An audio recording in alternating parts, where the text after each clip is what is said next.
కాకినాడ జిల్లా పిఠాపురం కరెంట్ ఛార్జీల పెంపుపై ప్రతిపక్షంలో బాదుడే బాదుడు అని అధికారంలోకి వచ్చాక కూటమి పెద్దలు దంచుడే దంచుడు అన్నట్లుగా ప్రభుత్వం కరెంటు బిల్లుల పెంపు సాగుతుందని రాష్ట్ర పిలుపులో భాగంగా రాష్ట్ర ప్రభుత్వం పెంచిన కరెంట్ ఛార్జీలు తక్షణమే తగ్గించాలని డిమాండ్ చేస్తూ శనివారం పిఠాపురం సిపిఐ పార్టీ స్థానిక కరెంట్ సబ్ కార్యాలయం వద్ద నిరసనలు చేపట్టారు.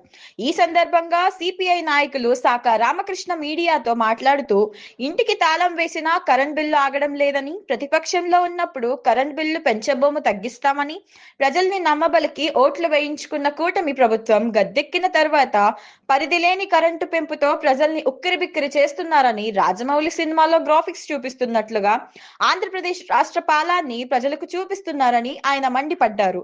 సూపర్ 6 హామీలు అమలు చేయడంలో పూర్తిగా విఫలమయ్యారని, ఘనకార్యం చేసినట్లుగా తొలి అడుగు అనే కార్యక్రమం చేపట్టడం సిగ్గుచేటని, ఒక్కసారి కూటమి పెద్దలు కరెంట్ ఛార్జీల పెంపుపై ముందడుగు వేశారా? అక్రమాలు అన్యాయాలపై ముందడుగు వేశారా?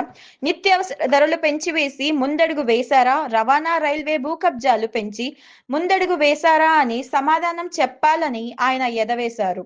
కార్యక్రమంలో వ్యవసాయ కార్మిక సంఘం జిల్లా నాయకులు నక్క శ్రీనివాసరావు, క్యాష్ పోయిన గోవిందు, కొప్పిశెట్టి జగన్, కేసారున వేపకాయల ప్రసాదు, వరలక్ష్మి తదితరులు పాల్గొన్నారు.